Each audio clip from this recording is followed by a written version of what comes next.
नमस्कार दोस्तों, विहंगम दर्शनम पर आप सभी का स्वागत है। आज मैं जिस कहानी के साथ यहाँ उपस्थित हूँ उसका शीर्षक है अनुभव। ये कहानी मुंशी प्रेमचंद की प्रसिद्ध रचनाओं में से एक है। अगर आपको ये कहानी पसंद आए तो मेरे चैनल को लाइक और सब्सक्राइब जरूर करें। प्रियतम को 1 वर्ष की सजा हो गई और अपराध केवल इतना था कि 3 दिन पहले जेठ की तपती दोपहरी में उन्होंने राष्ट्र के कई सेवकों का शरबत पान से सत्कार किया था। मैं उस वक्त अदालत में खड़ी थी। कमरे के बाहर सारे नगर की राजनीतिक चेतना किसी बंदी पशु की भांति खड़ी चित्कार कर रही थी।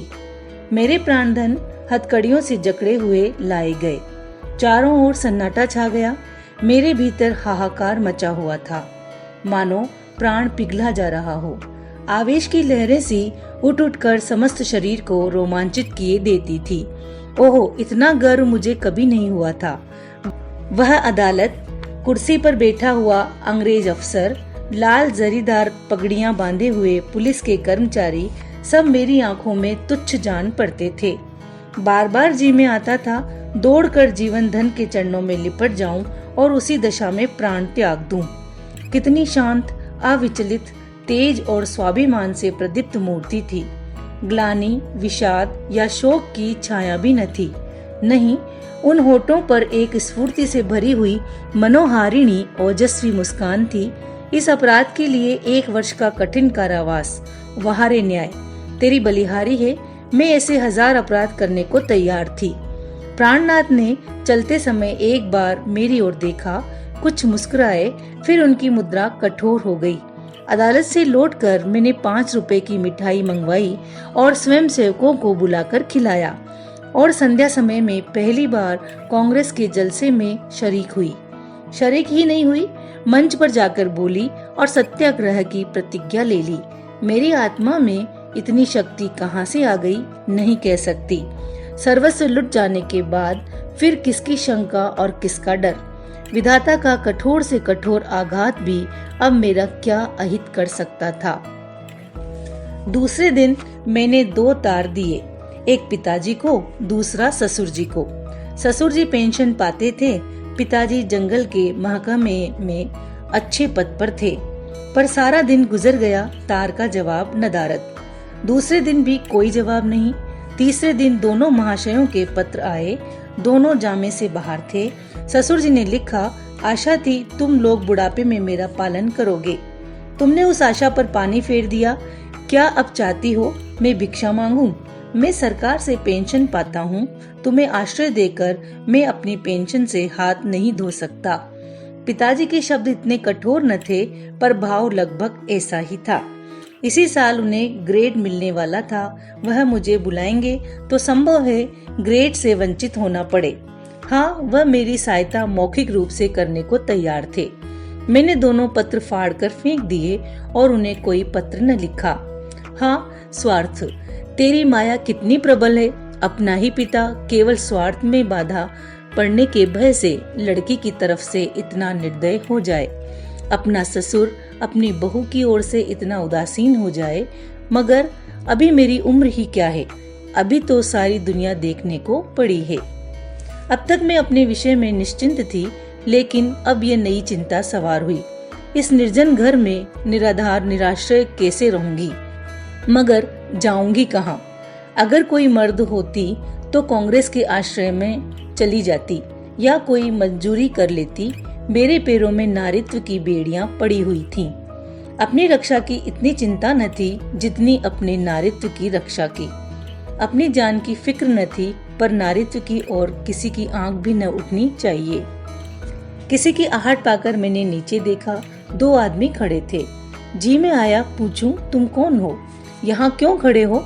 मगर फिर ख्याल आया, मुझे ये पूछने का क्या हक? आम रास्ता है, जिसका जी चाहे खड़ा हो। पर मुझे खटका हो गया। उस शंका को किसी तरह दिल से न निकाल सकती थी। वह एक चिंगारी की भांति हृदय के अंदर समा गई थी। गर्मी से देह फूंकी जाती थी, पर मैंने कमरे का द्वार भीतर से बंद कर लिया। घर में एक बड़ा सा चाकू था, उसे निकाल कर सिरहाने रख लिया। ये शंका सामने बैठी घूरती हुई मालूम होती थी। किसी ने पुकारा, मेरे रोए खड़े हो गए। मैंने द्वार से कान लगाया, कोई मेरी कुंडी खटखटा रहा था। कलेजा धक धक करने लगा। वही दोनों बदमाश होंगे? क्यों कुंडी खटखटा रहे हैं? मुझसे क्या काम है? मुझे झुंझलाहट आ गई। मैंने द्वार खोला और छज्जे पर खड़ी होकर जोर से बोली, कौन कुंडी खटखटा रहा है? आवाज सुनकर मेरी शंका शांत हो गई। कितना ढांढस हो गया। यह बाबू ज्ञानचंद थे। मेरे पति के मित्रों में इनसे ज्यादा सज्जन दूसरा नहीं है। मैंने नीचे जाकर द्वार खोल दिया। देखा तो एक स्त्री भी थी। वह मिसेस ज्ञानचंद थी। वह मुझसे बड़ी थी। पहले पहल मेरे घर आई थी। मैंने उनके चरण स्पर्श किए। हमारे वहाँ मित्रता मर्दों ही तक रहती है, औरतों तक नहीं जाने पाती। दोनों जने ऊपर आए। ज्ञान बाबू एक स्कूल में मास्टर हैं, बड़े ही उदार, विद्वान, निष्कपट। पर आज मुझे मालूम हुआ कि उनकी पथ प्रदर्शिका उनकी स्त्री है। वह दोहरे बदन की प्रतिभाशाली महिला थी। चेहरे पर ऐसा रूप था मानो कोई रानी हो। सिर से पांव तक गहनों से लदी हुई, मुख सुंदर न होने पर भी आकर्षक था। शायद मैं उन्हें कहीं और देखती तो मुंह फेर लेती। गर्व की सजीव प्रतिमा थी। वह बाहर जितनी कठोर, भीतर उतनी ही दयालु। घर कोई पत्र लिखा? ये प्रश्न उन्होंने कुछ हिचकते हुए किया। मैंने कहा, हाँ लिखा था। कोई लेने आ रहा है? जी नहीं, न पिताजी अपने पास रखना चाहते हैं और न ससुर जी।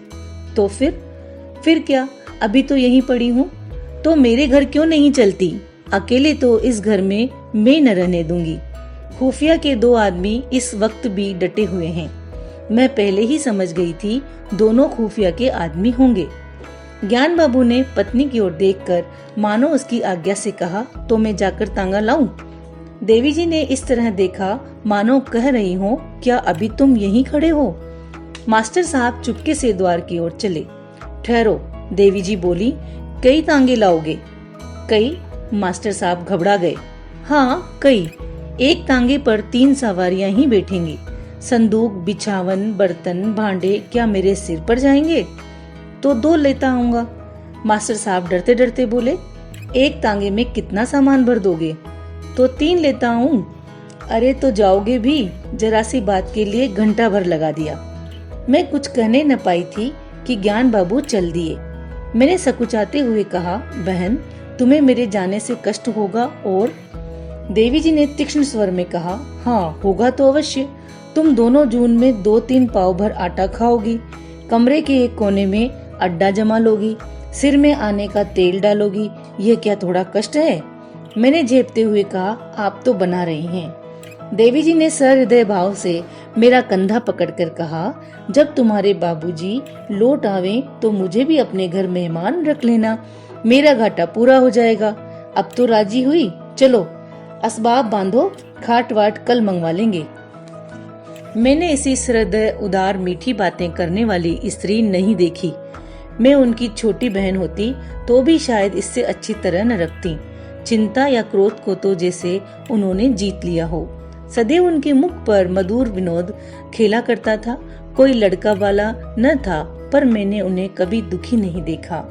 ऊपर के काम के लिए लौंडा रख लिया था, भीतर का सारा काम खुद करती। इतना कम खाकर और इतनी मेहनत करके वह कैसे इतनी रिष्ट पुष्ट थी, मैं नहीं कह सकती। विश्राम तो जैसे उनके भाग्य में ही नहीं लिखा था। जेठ की दोपहरी में भी न लेटती थी, हाँ मुझे कुछ न करने देती। उस पर जब देखो कुछ खिलाने को सिर पर सवार। मुझे यहाँ बस यही एक तकलीफ थी। मगर 8 ही दिन गुजरे थे कि एक दिन मैंने उन्हीं दोनों खुफियों को नीचे बैठा देखा। मेरा माथा ठनका, ये अभागे यहाँ भी मेरे पीछे पड़े हैं। मैंने तुरंत बहन जी से कहा, वे दोनों बदमाश यहाँ भी मंडरा रहे हैं। उन्होंने हिकारत से कहा, कुत्ते हैं, फिरने दो। मैं चिंतित होकर बोली, कोई स्वांग न खड़ा करें। उसी बेपरवाही से बोली, भूखने के सिवा और क्या कर सकते हैं? मैंने कहा, काट भी तो सकते हैं। हंसकर बोली, इसके डर से कोई भाग तो नहीं जाता ना? मगर मेरी दाल में मक्खी पड़ गई। बार बार छज्जे पर जाकर उन्हें टहलते देख आती। यह सब मेरे पीछे पड़े हुए हैं। आखिर मैं नौकरशाही का क्या बिगाड़ सकती हूँ? मेरी सामर्थ्य ही क्या है? क्या ये सब इस तरह से मुझे यहाँ से भगाने पर तुले हैं? इससे उन्हें क्या मिलेगा? यही तो कि मैं मारी मारी फिरूं। कितनी नीची तबीयत है। 1 हफ्ता और गुजर गया। खुफिया ने पिंड न छोड़ा। मेरे प्राण सूखते जाते थे। ऐसी दशा में यहाँ रहना मुझे अनुचित मालूम होता था, पर देवी जी से कुछ कह न सकती थी। एक दिन शाम को ज्ञान बाबू आए तो घबराते हुए थे। मैं बरामदे में थी, परवल छील रही थी। ज्ञान बाबू ने कमरे में जाकर देवी जी को इशारे से बुलाया। देवी जी ने बैठे बैठे कहा, पहले कपड़े उतारो, मुंह हाथ धो, कुछ खाओ, फिर जो कहना हो कह देना। ज्ञान बाबू को धैर्य कहा। पेट में बात की गंध तक न पसती थी। आग्रह से बुलाया, तुमसे उठा नहीं जाता, मेरी जान आफत में है। देवी ने बैठे बैठे कहा, तो कहते क्यों नहीं, क्या कहना है? यहाँ आओ। क्या यहाँ कोई और बैठा हुआ है? मैं वहाँ से चली। बहन ने मेरा हाथ पकड़ लिया। मैं जोर करने पर भी न छुड़ा सकी। ज्ञान बाबू मेरे सामने न कहना चाहते थे, पर इतना सब्र भी था कि जरा देर तक रुक जाते। बोले, प्रिंसिपल से मेरी लड़ाई हो गई। देवी ने बनावटी गंभीरता से कहा, सच? तुमने उसे खूब पीटा ना? तुम्हें दिल लगी सूझती है। यहाँ नौकरी जा रही है। जब यह डर था तो लड़े क्यों? मैं थोड़े ही लड़ा, उसी ने मुझे बुलाकर डांटा, बेकसूर। अब तुमसे क्या कहूँ? फिर वही पर्दा। मैं कह चुकी, यह मेरी बहन है, मैं इससे कोई पर्दा नहीं रखना चाहती। और जो इन्हीं के बारे में कोई बात हो तो? देवी जी ने जैसे पहली बूझकर कहा, अच्छा समझ गई, कुछ खुफियों का झगड़ा होगा। पुलिस ने तुम्हारे प्रिंसिपल से शिकायत की होगी। ज्ञान बाबू ने इतनी आसानी से अपनी पहेली को बुझा जाना स्वीकार न किया। बोले, पुलिस ने प्रिंसिपल से नहीं, हाकिम जिला से कहा। उसने प्रिंसिपल को बुलाकर मुझसे जवाब तलब करने का हुक्म दिया। देवी ने अंदाज से कहा, समझ गई। प्रिंसिपल ने तुमसे कहा होगा कि उस स्त्री को घर से निकाल दो। हाँ, यही समझ लो। तो तुमने क्या जवाब दिया? अभी कोई जवाब नहीं दिया। वहाँ खड़े खड़े क्या कहता? देवी जी ने उन्हें आड़े हाथों लिया। जिस प्रश्न का एक ही जवाब हो, उसमें सोच विचार कैसा? ज्ञान बाबू सिट पिटाकर बोले, लेकिन कुछ सोचना तो जरूरी था। देवी जी की त्योरियां बदल गईं। आज मैंने पहली बार उनका यह रूप देखा। बोली, तुम उस प्रिंसिपल से जाकर कह दो, मैं उसे किसी तरह नहीं छोड़ सकता, और न माने तो इस्तीफा दे दो। अभी जाओ, लौटकर हाथ मुंह धोना। मैंने रोककर कहा, बहन मेरे लिए। देवी ने डांट बताई, तू चुप रह, नहीं कान पकड़ लूंगी। तू क्यों बीच में कूदती है? रहेंगे तो साथ रहेंगे, मरेंगे तो साथ मरेंगे। इस मर्दुए को मैं क्या कहूँ? आधी उम्र बीत गई और बात करना न आया पति से। खड़े सोच क्या रहे हो? तुम्हें डर लगता हो तो मैं जाकर कहाऊं? ज्ञान बाबू ने खिसिया कर कहा, तो कल कह दूंगा। इस वक्त कहाँ होगा कौन जाने। रात भर मुझे नींद नहीं आई। बाप और ससुर जिसका मुंह नहीं देखना चाहते, उसका यह आदर, रहा कि भिखारिन का यह सम्मान।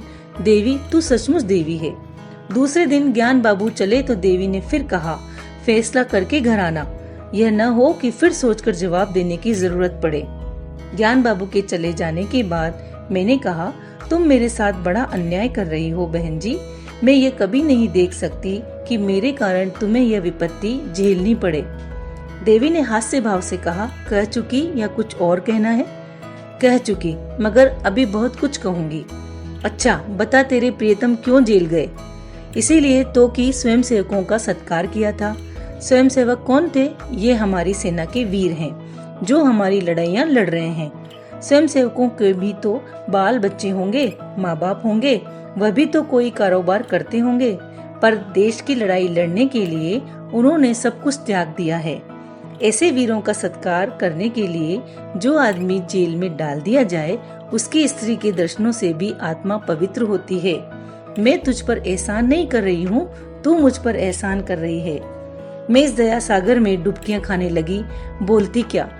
शाम को जब ज्ञान बाबू लौटे तो उनके मुख पर विजय का आनंद था। देवी ने पूछा, हार की जीत? ज्ञान बाबू ने अकड़ कर कहा, जीत। मैंने इस्तीफा दे दिया तो चक्कर में आ गया। उसी वक्त हाकिम जिला के पास गया। वहां न जाने मोटर पर बैठकर दोनों में क्या बातें हुई। लौटकर मुझसे बोला, आप पॉलिटिकल जलसों में भी तो नहीं जाते? मैंने कहा कभी भूलकर भी नहीं। कांग्रेस के मेंबर तो नहीं है। मैंने कहा मेंबर क्या, मेंबर का दोस्त भी नहीं।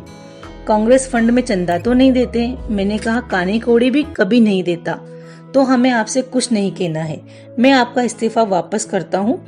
देवी जी ने मुझे गले लगा लिया।